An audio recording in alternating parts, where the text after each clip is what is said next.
आप सभी को जय यीशु संसारी प्रार्थना घर में आप सभी का स्वागत है। आइए हम मिलकर एक नए विषय को सीखेंगे। देखिए, हम में से बहुत सारे लोग हैं जो बहुत वर्षों से बीमार हैं। यूं कहे कि लाखों लोग, हमारे मसीही लोग बीमार हैं, जो परमेश्वर को जानते हैं। ऐसे लोग भी कई दिनों से बीमार पड़े हैं, खाट में पड़े हैं।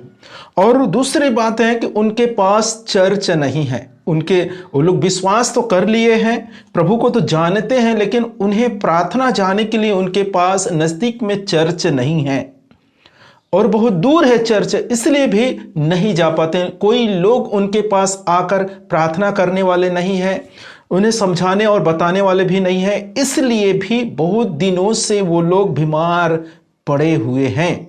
तो आइए हम इस विषय को परमेश्वर के वचन से सीखेंगे कि हम किस प्रकार अपने बीमारी से छुटकारा पा सकते हैं, अपने बीमारी से ठीक हो सकते हैं, अपने बीमारी को भगा सकते हैं। देखिए, सबसे पहले बात तो हम जानते हैं कि हमारे परमेश्वर जीवित परमेश्वर है।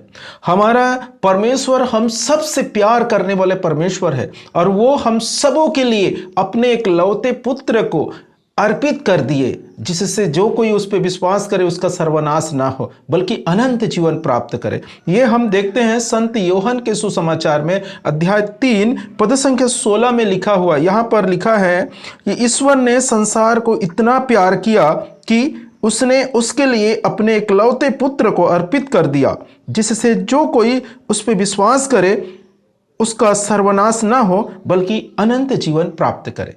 यहां पर परमेश्वर अपने प्रेम को दर्शाता है। परमेश्वर कितना प्यार किया उसे प्रकट कर रहा है। उसने इस संसार के लिए अपने इकलौते पुत्र प्रभु यीशु मसीह को अर्पित कर दिया। और ऐसे करने वाले परमेश्वर क्या ये चाहता है कि हम सब बीमार रहें, हम सब दुख में रहें, हम सब तकलीफ में रहें? ये नहीं चाहता है मेरे प्रियो। लेकिन हम वो चाहते, परमेश्वर ऐसा चाहता ही नहीं है, लेकिन हम दुख में क्यों हैं, तकलीफ में क्यों है, समस्या में क्यों है? ये सबसे बड़े सवाल है या सोचने वाली बातें हैं। और कभी हम सोचते नहीं, परमेश्वर तो हमारे जीवित परमेश्वर है, परमेश्वर हमसे प्रेम रखने वाले परमेश्वर है, लेकिन हम क्यों बीमार हैं? क्यों हमारी प्रार्थनाओं को नहीं सुनते परमेश्वर? इसके क्या कारण है? इस कारण को जानना बहुत ही जरूरी है। जब तक हम कारण को नहीं जानेंगे हम ठीक नहीं हो पाएंगे। परमेश्वर चाहता है कि हम अच्छे रहें, परमेश्वर चाहता है कि हम भले रहें, परमेश्वर चाहता है कि हमें स्वस्थ रहें। और इससे क्या होता है? परमेश्वर की महिमा होते। अगर परमेश्वर के जन, परमेश्वर के लोग, यदि हम बीमार हैं तो परमेश्वर की महिमा होगा? नहीं मेरे प्रियो, परमेश्वर का अनादर हो जाएगा। वहां पे वो कहने का मतलब परमेश्वर कोई आदर नहीं देगा कि देखो ना, परमेश्वर के भक्त लोग, परमेश्वर के चाहने वाले लोग, परमेश्वर की प्रार्थना करने वाले लोग बीमार हैं, तो क्या हम चंगे हो जाएंगे? ऐसे बोलकर नए लोग सोचेंगे और परमेश्वर की अनादर होगा। वहां पर महिमा नहीं होगा। वहां पर महिमा कब होगा? जब हम अच्छे रहेंगे, भला रहेंगे, स्वस्थ रहेंगे, तब हम परमेश्वर की महिमा कर सकेंगे। देखो, परमेश्वर हमें भूखे नहीं सोने देते। देखो, परमेश्वर हमें बीमार तो थे लेकिन हमें चंगा कर दिया। इस प्रकार से हम गवाही दे पाएंगे और परमेश्वर की महिमा होगा। तो मेरे प्रियो, हमें जांचने और परखने की जरूरत है कि हम बीमार क्यों हैं, हमारी प्रार्थनाओं को सुनते क्यों नहीं हैं। ये हमें सोचने की जरूरत है, ये हमें समझने की जरूरत। परमेश्वर तो नहीं चाहता, लेकिन फिर भी हम बीमार हैं। परमेश्वर क्या चाहता है? अगर परमेश्वर ऐसा नहीं चाहता और ठीक भी नहीं करता है तो क्या चाहता है परमेश्वर? देखिए, मैं आपको सरल तरीका से या सरल भाषा में मैं आपको समझाना चाहता हूं। हम जब इसे समझ जाएंगे तो जरूर अपने बीमारी से मुक्त हो जाएंगे। मेरे प्रियो, हम सब जानते हैं कि बीमारी या समस्या किस कारण से आते हैं? अपराध और गलती करने के कारण से। ठीक है, तो गलती 2 प्रकार के होते हैं। गलती कैसा है? जो अपराध हम करते हैं वो 2 प्रकार के हैं। गलतियां हमारी 2 प्रकार के हैं, उसे समझना बहुत जरूरी है। पहले गलती क्या है? जो अनजाने में हो जाते हैं। अनजाने में बोले तो जब हम प्रभु यीशु मसीह के पास नहीं थे तो हम उसे पाप नहीं समझते थे, उसे गलती नहीं समझते थे। जो भी काम करते थे हम यही सोचते थे कि ये सभी लोग करते हैं इसलिए हम करते हैं, ये कोई पाप थोड़ी नहीं, ये कोई गलती थोड़ी नहीं, इसलिए कर रहे थे हम। ठीक है, तो ये पहले गलती है। और जब हम उसको लेकर जब प्रभु यीशु मसीह के पास आए पहली बार, तो परमेश्वर ने क्या किया, प्रभु यीशु मसीह ने क्या किया? हमारे सभी अपराध और पापों को बिल्कुल अनदेखा कर दिया और क्षमा कर दिया। कुछ भी नहीं, ठीक। अब दूसरी गलती कैसे होते हैं, जब हम प्रभु यीशु मसीह के पास आ गए हैं, प्रभु यीशु मसीह के पास आने के बाद हम बपतिस्मा लिए, प्रभु यीशु मसीह में बढ़ रहे हैं, विश्वास में बढ़ रहे हैं, प्रभु भोज ले रहे हैं, आगे बढ़ गए हैं। अब हम सब कुछ जान चुके हैं कि यह सत्य कौन से है, असत्य कौन से है, पाप कौन से है, पुण्य कौन से है, कौन से रास्ते में चलना है, कौन से रास्ते में नहीं चलना है, ये सब हमें मालूम हो गया। कहां पर आने के बाद, प्रभु यीशु मसीह के पास आने के बाद हमें सब कुछ मालूम हो गया। अब इसके बाद जब हम करते हैं, इसके बाद जब हम गलती करते हैं, पाप करते हैं, उसके बाद क्या हो गया, वो गलती और पाप के कारण हम लोग बीमार पड़ गए या बहुत दिनों से बीमार हैं और बीमार में गिर गए, समस्या में गिर गए, परेशानी में गिर गए, तकलीफ में आ गए और उसके लिए हम प्रार्थना कर रहे हैं।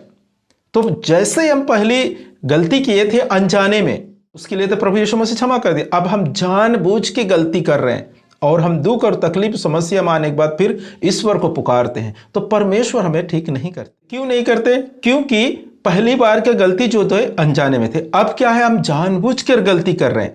तो इसलिए परमेश्वर चाहता है कि आप उसके लिए पश्चाताप करें।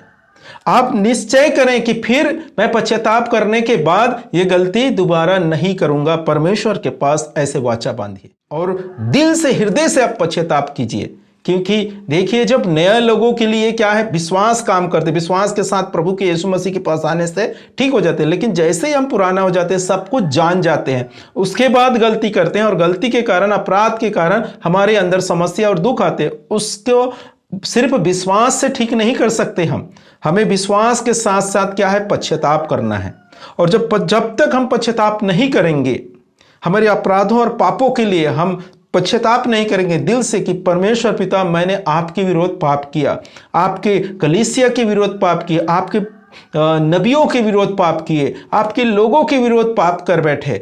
इस प्रकार से जब आप दिल से, पूरे हृदय से, हमारे पिता दाऊद के समान जब तक आप पश्चाताप नहीं करेंगे, तब तक पिता ईश्वर कभी क्षमा नहीं करेगा। क्योंकि जो अनजाने में पाप होते हैं उसके लिए तो क्षमा है, लेकिन जो जानबूझकर गलती करते हैं उसके लिए दंड है, सजा है। आप देखिए ना, कोर्ट कचहरी में जब आते हैं तो एक पागल व्यक्ति खून कर दिया, किसी का मर्डर कर दिए, तो उसे कोर्ट वो पागल है बोल के, अनजाने में, इसको क्या मालूम है, इसको तो कुछ जानकारी नहीं, ऐसा बोल के छोड़ देते हैं। उसे सजा मिलते क्या? नहीं मिलते। लेकिन उसी की जगह में कोई अच्छा आदमी अगर मर्डर किए तो उसे सजा जरूर है, क्योंकि उसने मर्डर किया, उसने जानबूझकर गलती की है। ये फर्क है मेरे प्रियो। जब हम पहले गलती करते हैं अनजाने में और उसके बाद जो गलती करते हैं प्रभु यीशु मसीह में आने के बाद, सब कुछ जानने के बाद भी अगर गलती कर रहे हैं, तो उसके लिए हमें सजा तो, दंड तो बनता ही है। उसके लिए हमें क्या करना पड़ेगा? छुटकारा पाने के लिए बहुत दिनों तक, एक ही बार में नहीं होगा, बहुत दिनों तक घुटने टेक कर अपने पापों के लिए पश्चाताप करना है। तब परमेश्वर अपने दृष्टि हमारे ऊपर डालेंगे, तब परमेश्वर के अनुग्रह, परमेश्वर हमें क्षमा कर देगा और उसके आशीष हमारे जीवन में बहने चालू हो जाएंगे। और फिर कभी भूल से भी वो पाप दोहराना नहीं या करना नहीं। ठीक है, तो इस प्रकार से हम अपने बीमारी से, अपने समस्या से छुटकारा पा सकते हैं। तो मेरे प्रियो, यदि आप मेरे वीडियो को देखते हैं, मेरे वीडियो को सुनते हैं, तो मेरे चैनल को सब्सक्राइब कीजिए, लाइक कीजिए, बेल आइकन को दबाइए और परमेश्वर पिता आप सबों को भरपूर मात्रा में आशीष दे। आप सभी को जय यीशु।